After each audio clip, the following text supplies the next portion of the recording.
tremblait. Mais il était trop jeune pour y sentir la peur. Alors il lève ses mains comme ça et il s'avance vers le léopard. Ah, cette fois-ci, c'est le léopard qui a peur et s'enfuit. La scène s'est déroulée sous le regard d'un témoin, le corbeau. Aussitôt, il part annoncer la nouvelle dans toute la forêt. Il y a un enfant d'homme qui fait peur au léopard. Il y a un enfant d'homme qui fait peur au léopard. Il y a un enfant d'homme qui fait peur au léopard, oui. Histoire. Histoire. Vous êtes froid. Alors s'il fait froid, on coupe la clim. On coupe la clim. Histoire. Il y a un enfant d'homme qui fait peur au léopard, oui. Là, je vous ai senti.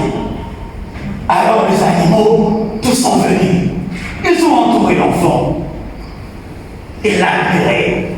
Oh, qu'il est beau, qu'il est mignon, qu'il est drôle et qu'il est courageux. Regarde, il n'a pas peur de nous. Et c'est comme ça que les animaux vont se décider d'adopter le petit aveugle. Quand il avait faim, la vache lui donnait des soleils. Quand il avait froid, le renard lui a amené dans sa tanière. Le chimpanzé lui a dressé une sandale en herbe.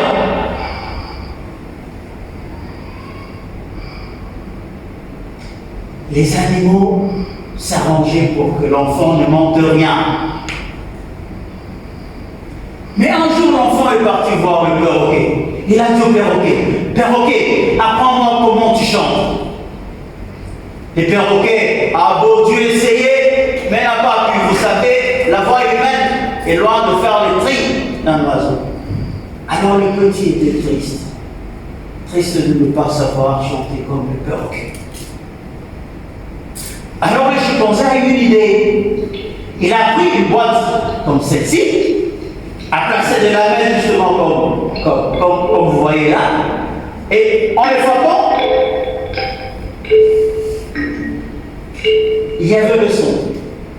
Et le chimpanzé a pris l'instrument, il a donné au petit. Et le petit a pris l'instrument. Et il a essayé, ça donne le son. Et il se mit à rire.